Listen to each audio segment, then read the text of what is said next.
अस्सलाम वालेकुम बच्चों, कैसे हैं आप सब। कैसी रही आपकी ईद।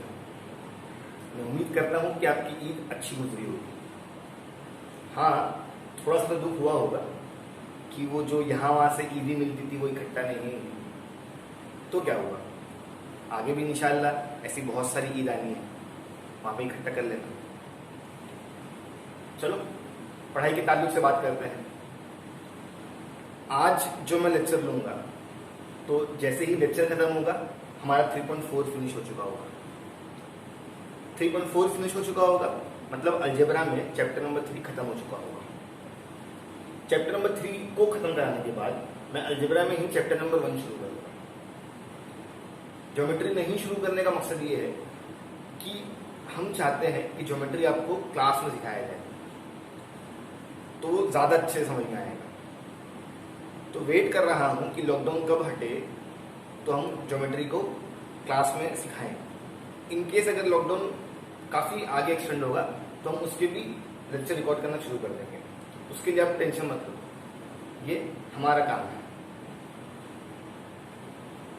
फिर मैं अगर आपको आगे की प्लानिंग बताऊं, जैसा कि हमने कहा था कि जून से हम हमारे नंबर ऑफ लेक्चर्स बढ़ा देंगे, तो उसी की तरफ हम काम कर रहे हैं।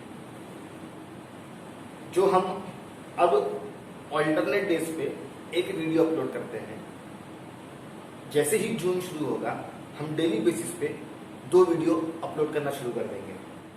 जैसे अगर मैं अभी का आपको रूटीन बताऊं तो हम हर एक दिन छोड़ के एक वीडियो डालते हैं, वो भी किसी एक सब्जेक्ट का, या तो साइंस या तो अलजेब्रा।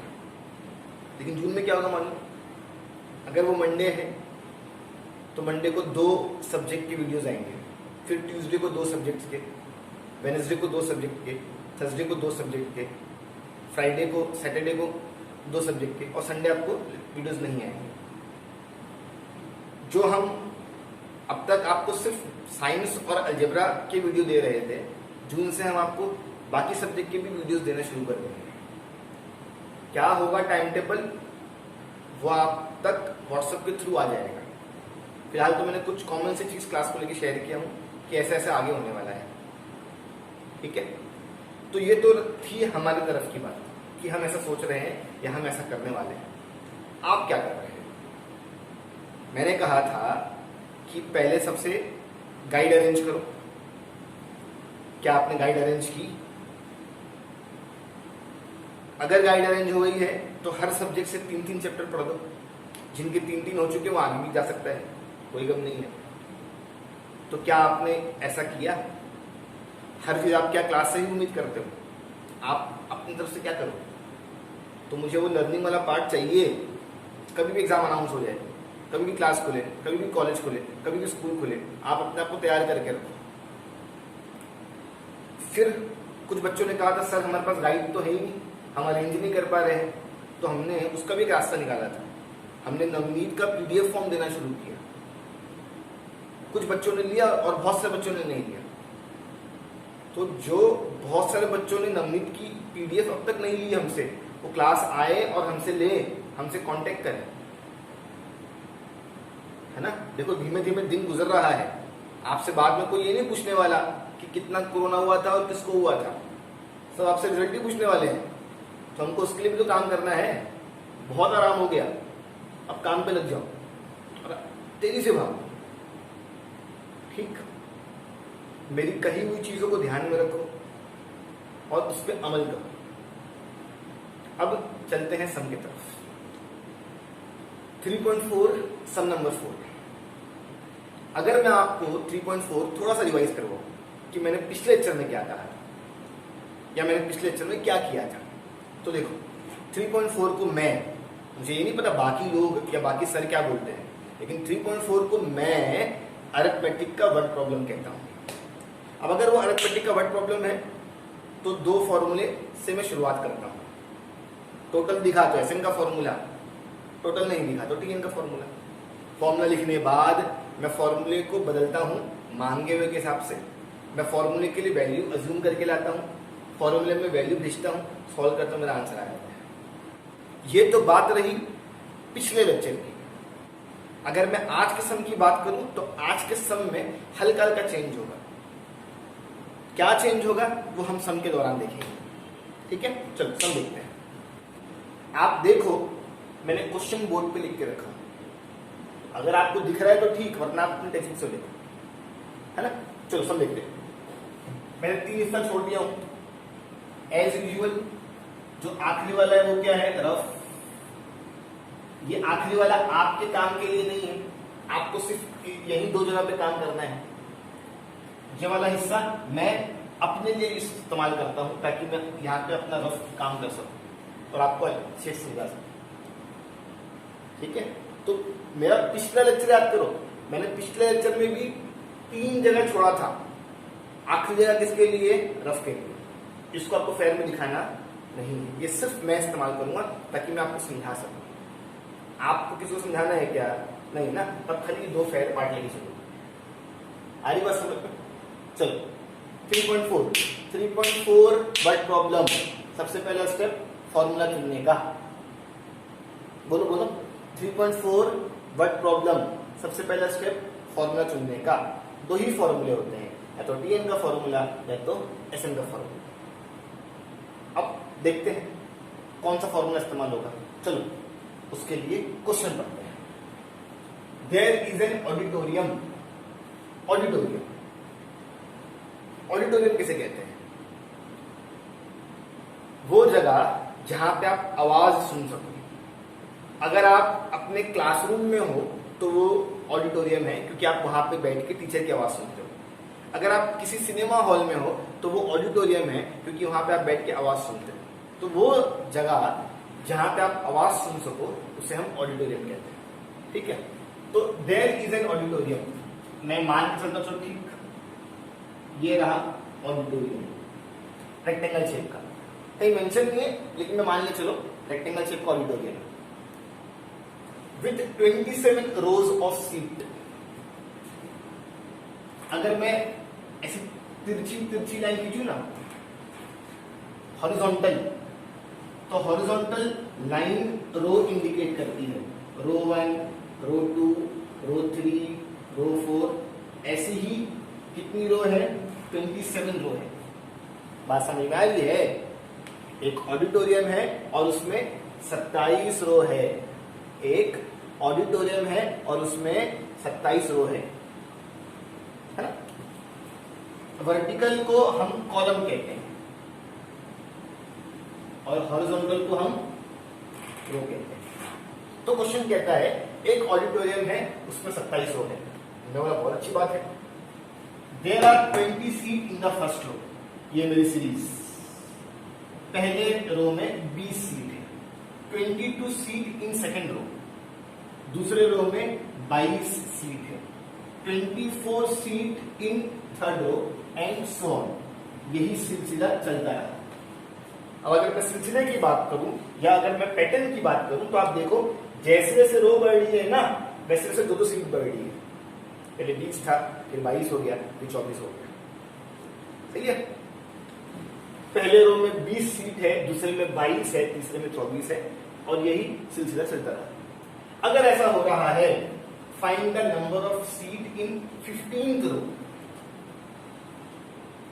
अगर ऐसा हो रहा है तो पता लगाओ कि जो रो नंबर 15 है ना वहां पे कितनी सीट। सुने, अगर ऐसा हो रहा है तो पता लगाओ कि रो नंबर 15 है ना वहां पे कितनी सीट। अब मैं देखता हूं कि अगर यहां से यहां तक क्वेश्चन पढ़ा जाए तो कहीं भी टोटल दिख रहा है क्या? नहीं। सुने, अगर मैं इस फाइंड से लेके इस रो तक क्वेश्चन पढ़ूं तो कहीं टोटल दिख रहा है क्या?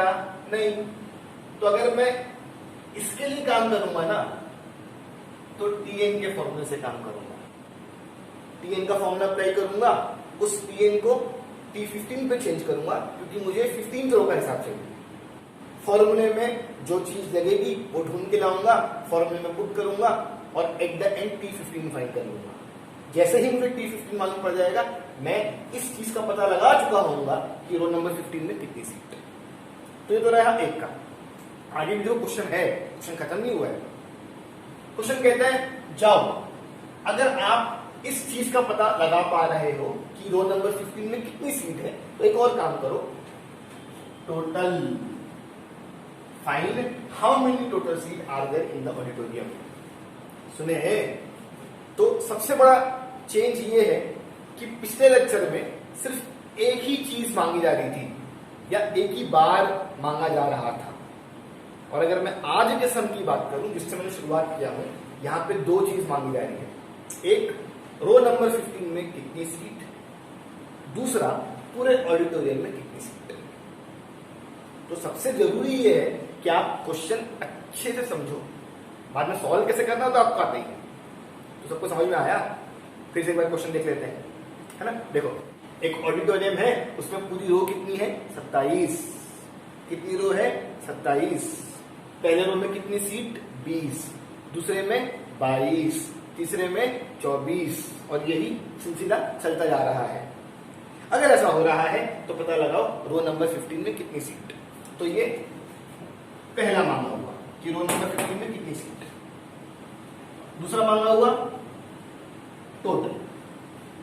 तो ये दो चीज की मांग हो रही है। मैं पहली चीज कैसे फाइंड करूंगा?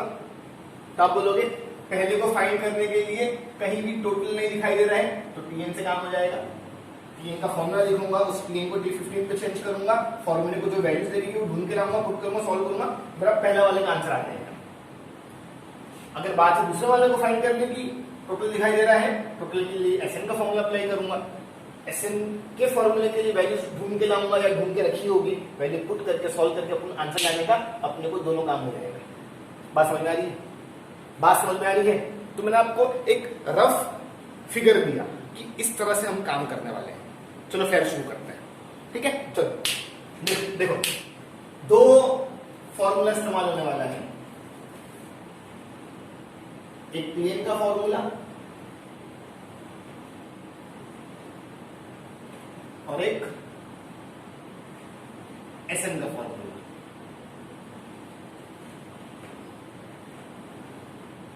सही है ना?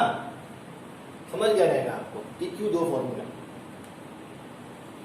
दो चीज की मांग हो रही है, एक में टोटल दिखाई दे रहा है तो एसएन से फाइंड कर लूंगा, एक में टोटल नहीं दिखाई दे रहा है तो टीएन से फाइंड कर लूंगा। तो दो चीज की मांग हो रही है, एक में टोटल दिखाई दे रहा है, जिसमें टोटल दिखाई दे रहा है उसके एसएन का फॉर्मूला, जिसमें टोटल नहीं दिखाई दे रहा है इसमें टीएन का फॉर्मूला लिखा।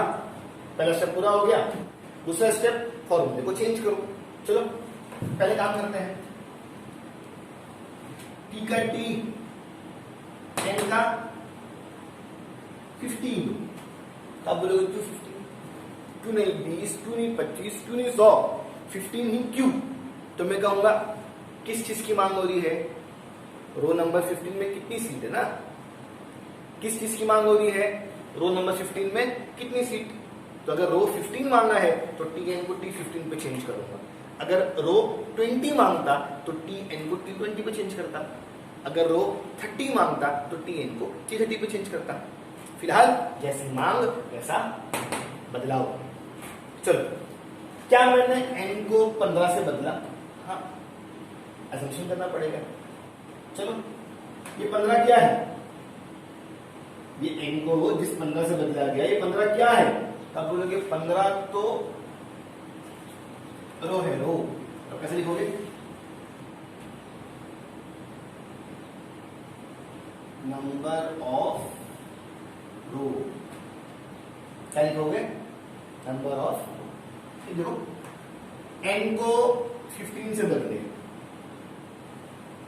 एन का असम्पशन करना होगा। 15 क्या है? रो है। तो क्वांटिटी है ना वो, तो number of row is equal to N is equal to 15। सही है। जब भी स्मॉल एन का असम्पशन हो ना तो इतना पार्ट तो आता ही है, नंबर ऑफ। बाद में ये कभी रो होता है तो ये कभी ट्री होता है तो कभी ये ईयर होता है तो कभी ये मंथ होता है, ये बाद में चेंज होता है। सही है। तो जब भी हम स्मॉल एन का असम्पशन करेंगे तो नंबर ऑफ तो आते ही है, बाद में ये आगे हिसाब से लगा लेंगे। चलो, ए मतलब सीरीज की पहली चीज। ये वो सीरीज है ना, पहले रो में 20, दूसरे में 22, तीसरे में 24, यही सीरीज है ना। इस सीरीज में सबसे पहली चीज कौन सी? इस सीरीज में सबसे पहला चीज क्या है? बता बोलोगे 20। तो ए मतलब सीरीज की पहली चीज। जब मैं सीरीज की पहली चीज के पास गया तो 20 दिखाई दिया, 20 को लिख दिया यहां पे। ए को 20 से बदला गया, असम्पशन लगेगा। चलो, ए को 20 से बदला गया, असम्पशन लगेगा 20। ध्यान दो 20 के ऊपर। 20 क्या है? 20 सीट है, सीट। सही ना, 20 सीट है ना। आप देखो, आप चेक कर सकते हो। 20 सीट। तो ए को आपने 20 से बदल दिया, लेकिन उसका असम्पशन भी तो चाहिए ना। तो मैं वही जोर दे रहा हूं कि 20 क्या है? तो नंबर ऑफ सीट, 20 सीट है, 20 सीट है। कहां पे? तो आप बोलोगे in first row is equal to A is equal to 20। समझा? असम्पशन बहुत जरूरी है। और जैसा एक सम का असम्पशन, वैसे ही दूसरे का और वैसे ही तीसरे का। ठीक है, फिर से मैं अगर रिपीट करूं, जब भी आप स्मॉल n का असम्पशन करोगे तो नंबर ऑफ तो आने ही है। बाद में हिसाब से देख के लगा लेने का कि नंबर ऑफ के आगे क्या लगता है। ठीक है, n को बदल दिए, आगे कौन मिला? ए को बदल दिए, जिसको बदला गया उसका असम्पशन। आगे चलते हैं। एक बार n को 15 से बदला गया तो आगे भी n को 15 से ही बदलेंगे।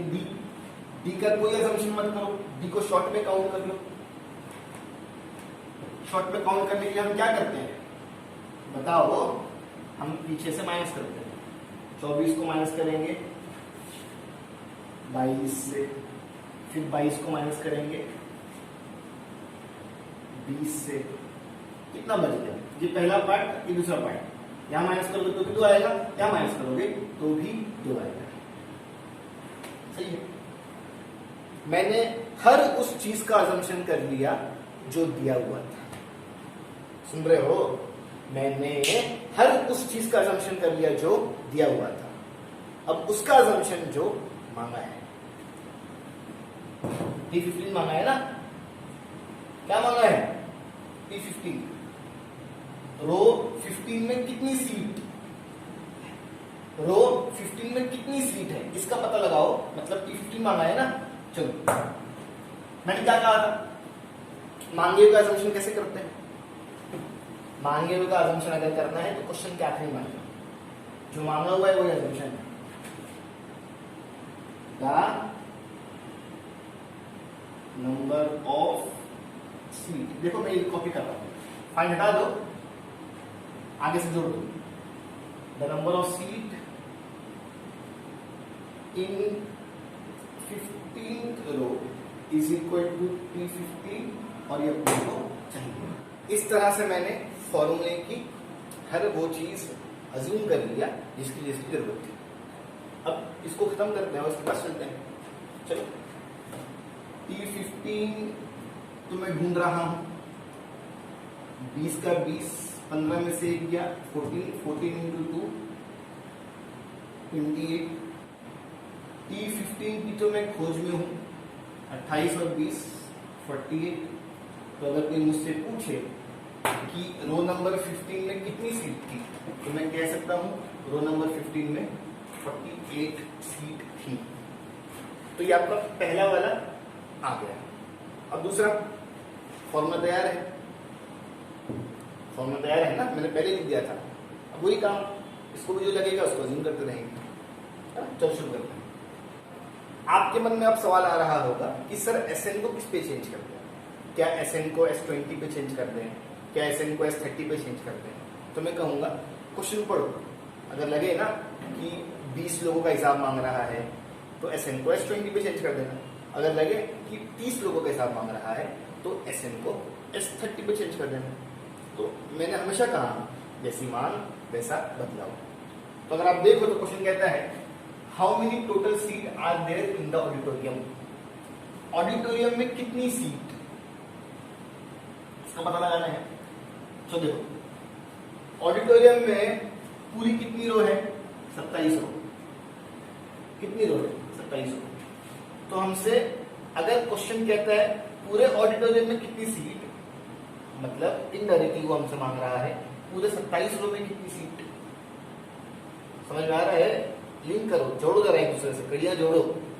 अगर क्वेश्चन कह रहा है पूरे ऑडिटोरियम में कितनी सीट, तो पूरे ऑडिटोरियम में कितनी रो है? 27 रो। तो इनडायरेक्टली वो हमसे यही बोल रहा है ना कि पूरे रो जो 27 है उसमें कितनी सीट। तो मैं क्या बोलूंगा कि 27 रो का हिसाब मांग रहा है, तो मैं क्या बोलूंगा कि 27 रो का हिसाब मांगा जा रहा है, इसलिए मैं Sn को S27 में चेंज कर दूंगा। अब n को 27 से बदले उसका असम्पशन करना पड़ेगा। तो अगर आप कहते हो सर n का तो पहले का असम्पशन हो गया था, तो मैं बोलूंगा यहां पे n का असम्पशन इस वाले फॉर्मूले के लिए था। अब देखो जगह छोड़ के रखा मैंने, इस खाली जगह में मैं इस वाले n का असम्पशन करूंगा। ठीक है, ऐसा ही करना था, मैं करा रहा हूं। यहां मत n का असम्पशन कर देना, लोग कंफ्यूज हैं। मैं जब इस फॉर्मूले के लिए काम कर रहा था तो इसका असम्पशन ऊपर कर रहा था। अब जब मैं इसके लिए काम करूंगा तो जो नए नए लोग मिलेंगे उसका असम्पशन भी यहाँ पे करता रहा। ठीक है, n का असम्पशन, n को 27 से बदला गया। 27 क्या है? 27 रो है ना? आप अगर चेक करो 27 रो, n को 27 से बदला गया। 27 क्या है? रो। आप लिखोगे number of row is equal to n is equal to 27। ठीक है, और एक बार n को 27 से बदला गया तो आगे भी जितने n दिखेंगे सबको किससे चेंज करोगे आप? 27 से। 2 का a मतलब सीरीज की पहली चीज, और वो 20 है, और इस a का असम्पशन यहाँ पे करा हुआ है, जरूरत नहीं है यहाँ पे फिर से दिखाएंगे। सुने, यहाँ पे n को बदले 15 से, यहाँ पे n को बदले 27 से, दो अलग अलग n थे, तो यहाँ पे एक n अलग अज्यूम किया, यहाँ पे दूसरा n अलग अज्यूम किया। अब अगर मैं बात करूं a की, दोनों की a सेम है, देखो a20 तो उसके लिए खाली एक ही बार असम्पशन और जरूरत नहीं है। आगे प्लस का प्लस 27 माइनस 1 d भी सेम है, आप यहां माइनस कर लो, दोबारा है। जो d यहां है वही d यहां भी है, इसलिए आप d का असम्पशन नहीं करोगे। इस तरह से मैंने उन सारी चीज का असम्पशन कर लिया जो मुझे दिया था। अब उसका असम्पशन जिसकी मांग हो रही है। किसकी मांग हो रही है? क्वेश्चन कहता है जाओ पता लगाओ पूरे ऑडिटोरियम में कितनी सीट, सम ऑफ सीट इन 27। तो इसकी मांग हो रही है ना, जो इसका असम्पशन करते हैं। असम्पशन जिसका मांग हो रही है, अगर मैं उसका असम्पशन करने जाऊं तो सबसे अच्छा तरीका ये है कि आखिर में मिलता है। देख रहे हो ना? तो मैंने आपसे हमेशा कहा कि अगर आप उसका असम्पशन कर रहे हो जिसकी मांग हो रही है, तो क्वेश्चन के आखिरी में आ जाने का आपको वो असम्पशन वाली लाइन नहीं मिलेगी। ठीक है, क्वेश्चन क्या कहता है? Find how many total seat are there in the auditorium. तो मैं क्या लिखूंगा? टोटल सीट्स इन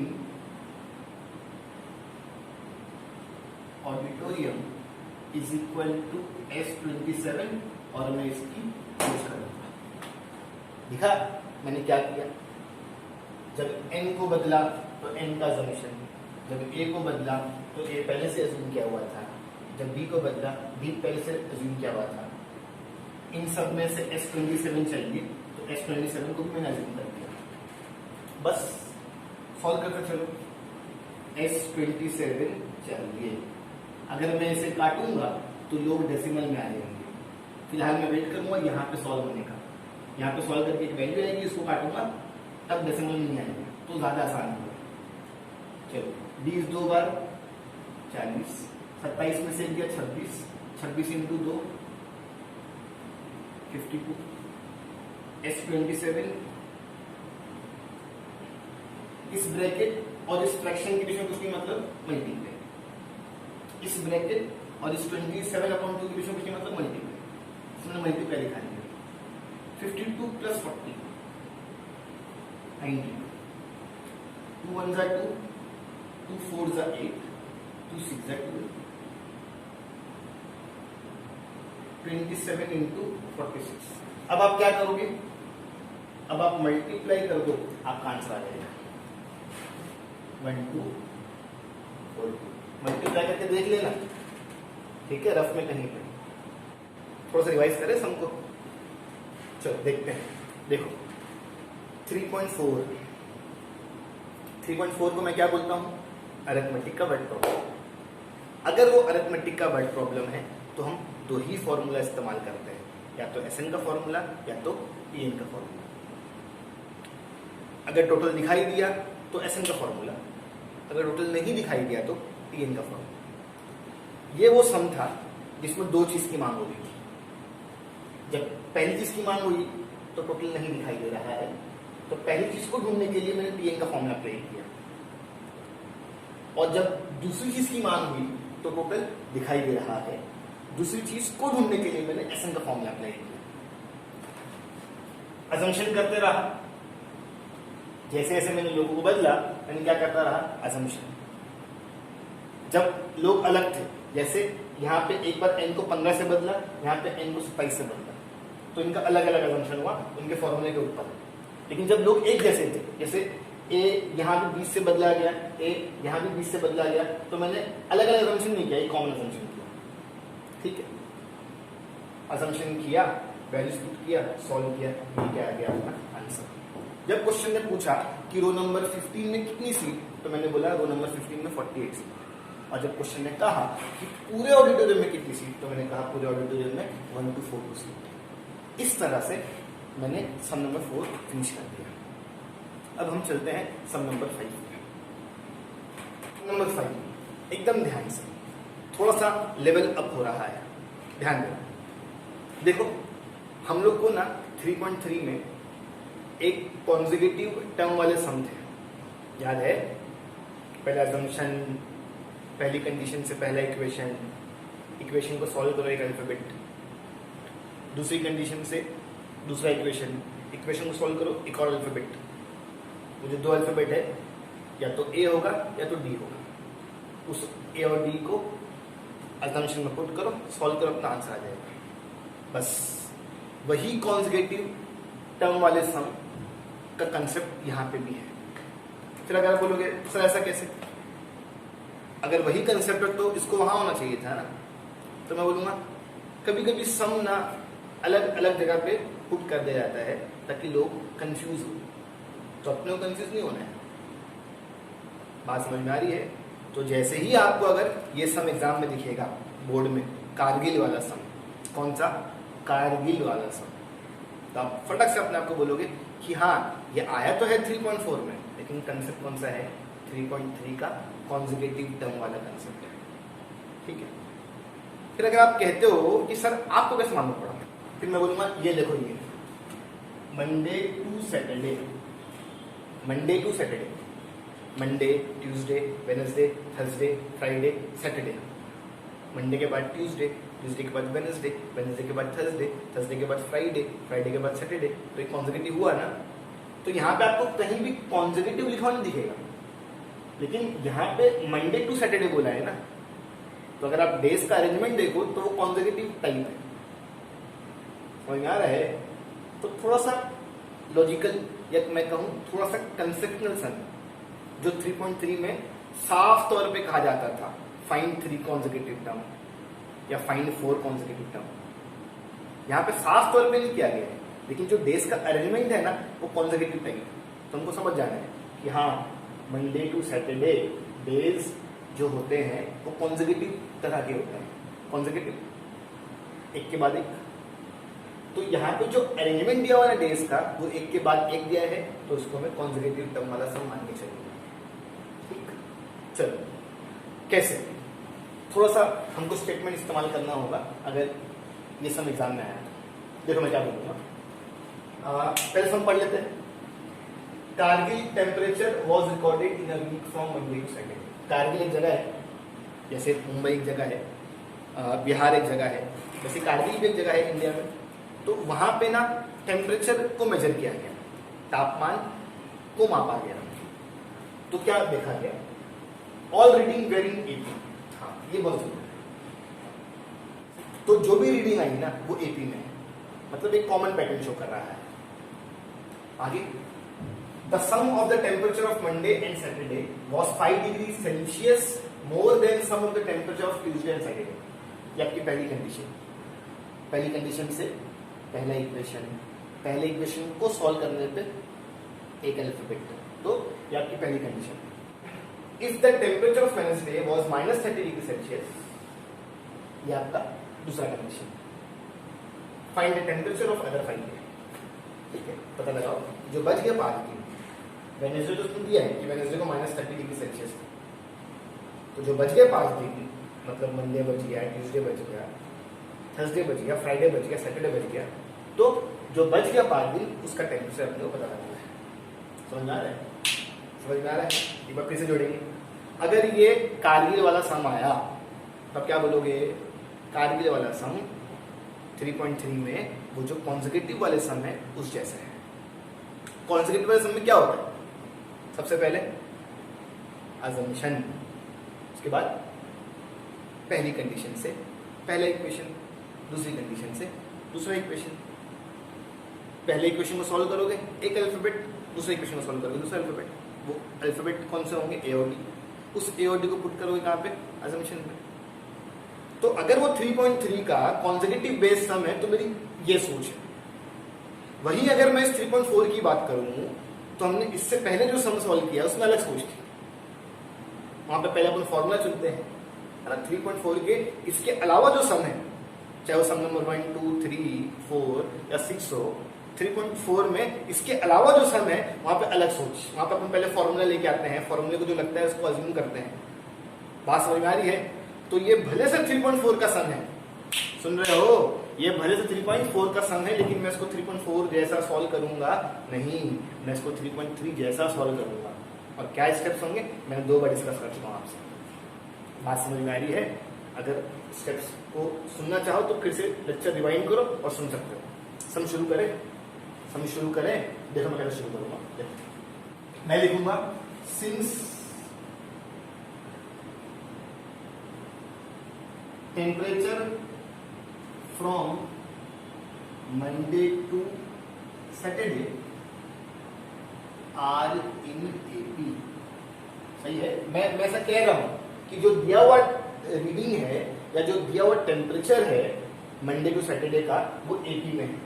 ये बहुत जरूरी है कि वो एपी में है कि नहीं, तभी तो मालूम पड़ेगा कि वो एपी रिलेटेड सम है।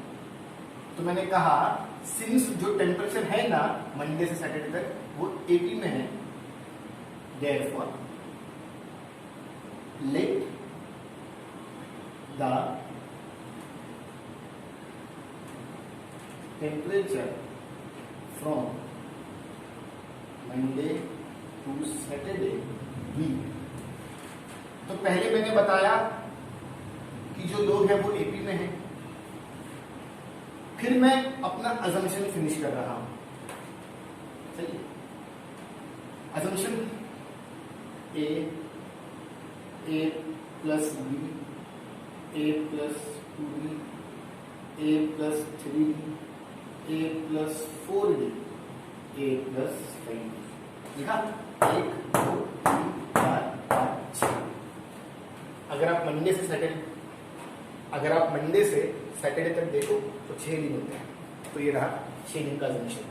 मंडे का टेम्परेचर उसका अजम्पशन क्या है 1, ट्यूसडे का टेम्परेचर उसका अजम्पशन क्या है a प्लस बी, वेडनेसडे का a प्लस 2b, थर्सडे का a प्लस 3b, फ्राइडे का a प्लस 4d, सैटरडे का a प्लस 5d।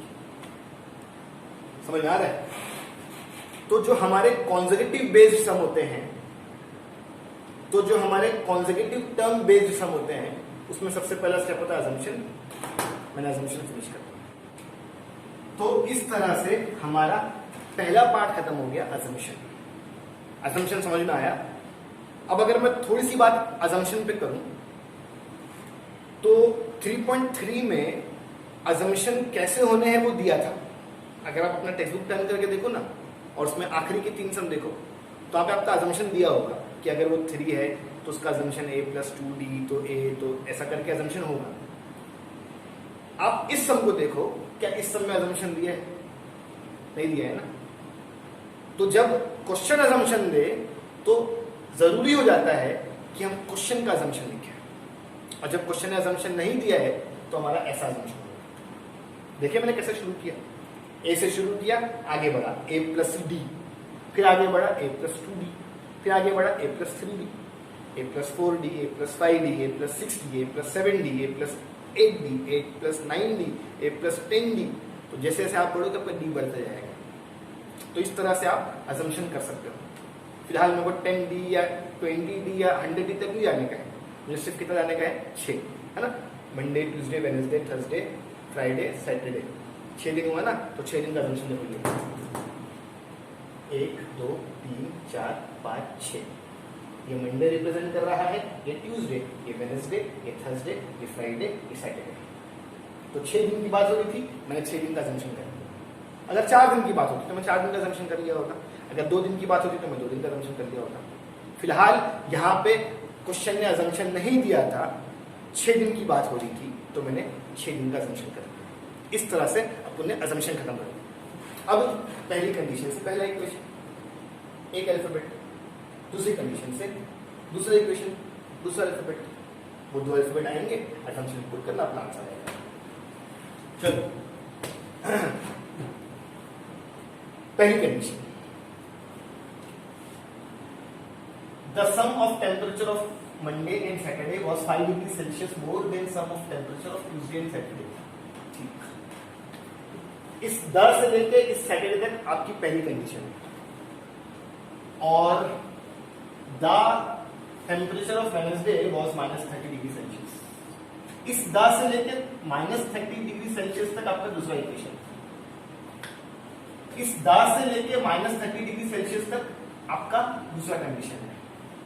पहली कंडीशन को ध्यान से समझो और इक्वेशन फ्रेम करो। अब पहली कंडीशन के हिसाब से मैं इक्वेशन फ्रेम करने जा रहा हूं, तो यहां पे लिखूंगा according to the first given condition. चलो पढ़ो पढ़ो। द सम, सम मतलब प्लस, इसका plus Monday and Saturday. The sum, sum मतलब प्लस, किसका सम? Monday and Saturday. ये रहा मंडे और ये रहा सैटरडे। आगे बताओ। वॉज, क्या दिखाई दिया? वॉज, वॉज का हो, इस का हो या आर का हो, तीनों के बदले क्या आएगा? Equal to. अब जैसे ही इक्वल टू आया तो इस तरफ वाला रास्ता बंद, आप लेफ्ट हैंड साइड में कुछ नहीं लिखा सकते। अब जो भी नहीं लिखी जाएगी उस तरफ है। चलो, वॉज का इज इक्वल टू आ गया 5 डिग्री सेल्सियस मोर, तो ये 5 और ये मोर।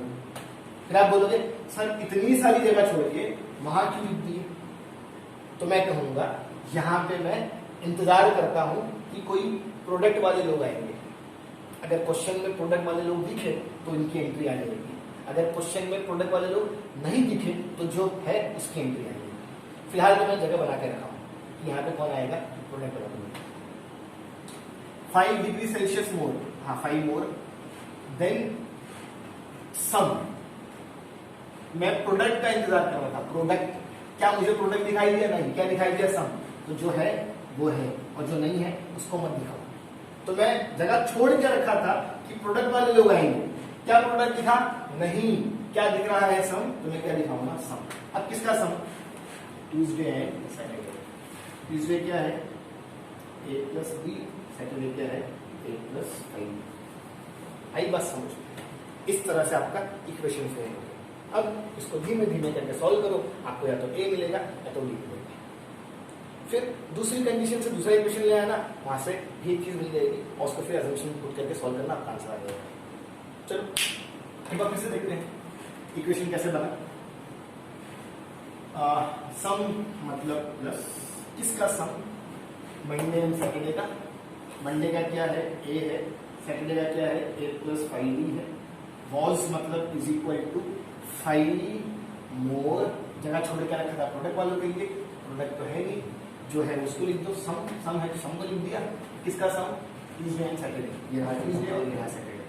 ए प्लस बी ए प्लस 5 सॉल्व करो, या तो ए मिलेगा या तो डी मिलेगा, जो भी मिले काम का होगा।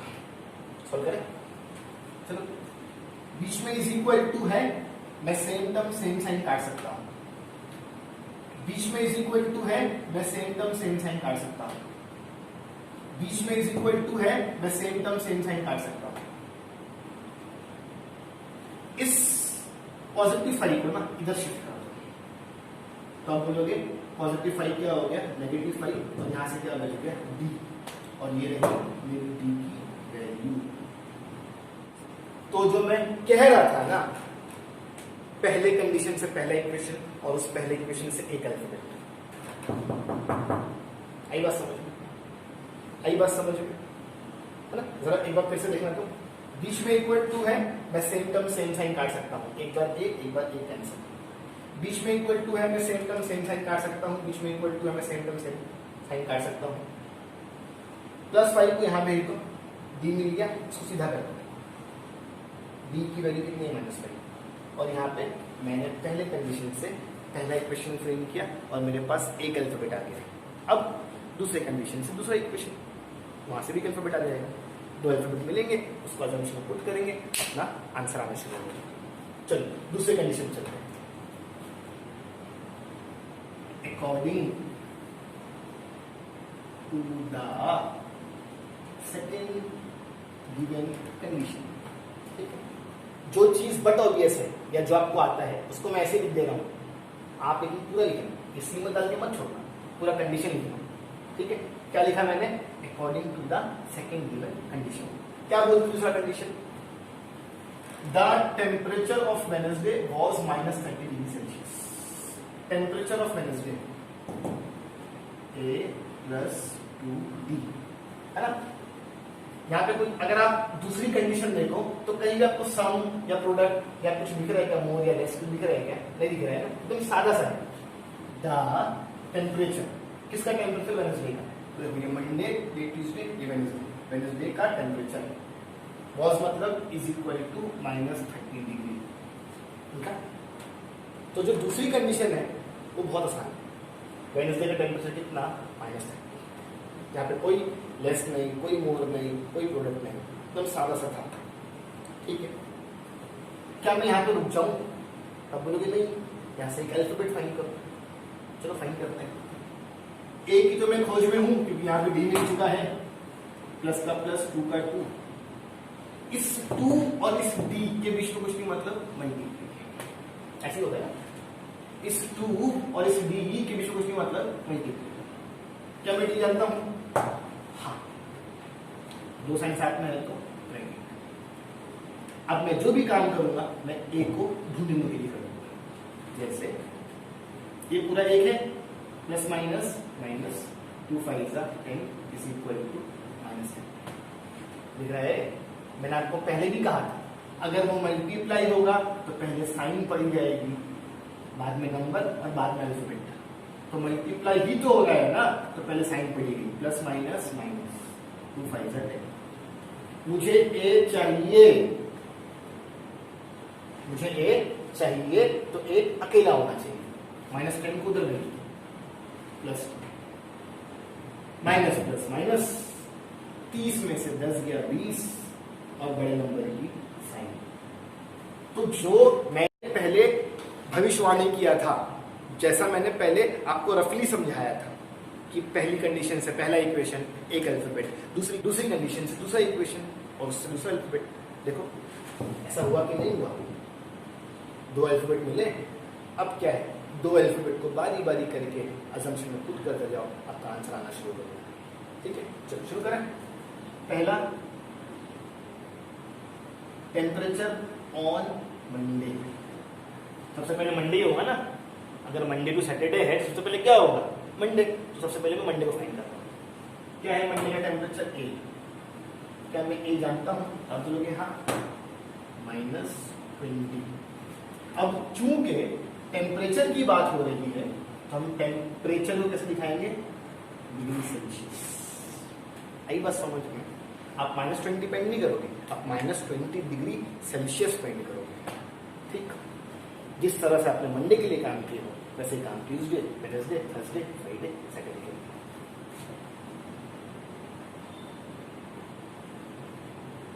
Temperature on Tuesday A + B। क्या मैं ये जानता हूँ तो आप बोलोगे हाँ -20। क्या मैं नहीं जानता तो आप बोलोगे हाँ -5, दो साइन साथ में है, -20 प्लस माइनस प्लस 20 और 5 25, बड़े नंबर के साइन डिग्री सेल्सियस। ठीक है, अब ट्यूसडे के बाद वेडनेसडे, मैं वेडनेसडे नहीं दूंगा। क्यों नहीं दूंगा? क्योंकि उसने पहले से दिया है वेडनेसडे का टेम्परेचर कितना है, -30। और आप अगर देखो तो बोला गया find the temperature of other 5 day, 5 दिन का काम करना है।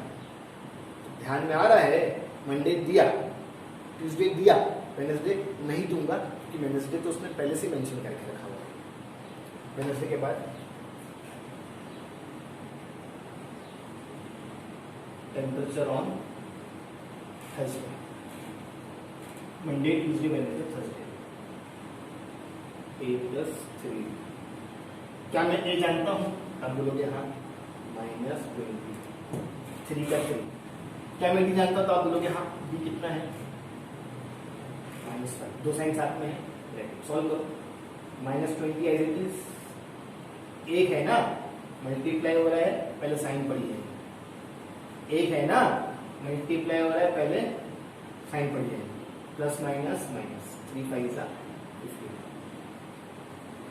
माइनस माइनस प्लस 20 और 15 33, बड़े नंबर की साइन डिग्री सेल्सियस।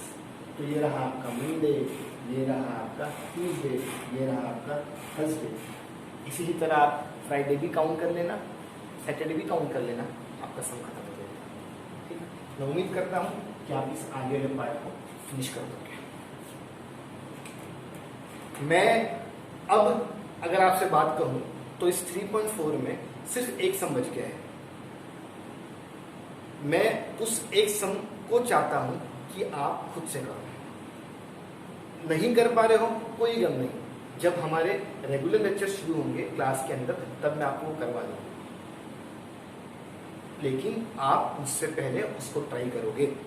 6 में से अगर मैंने आपको 5 सम कर दिया हूं तो क्या आपके अंदर इतनी लायकी नहीं है कि आप बचा हुआ एक सम सॉल्व कर सकते हो? तो मैं चाहता हूं कि वो एक सम आप खुद से करो। ठीक, इसी ही के साथ हमारा चैप्टर नंबर 3 खत्म हो गया है। अब जो हमारा नेक्स्ट लेक्चर होगा वो चैप्टर नंबर 1 को लेके होगा।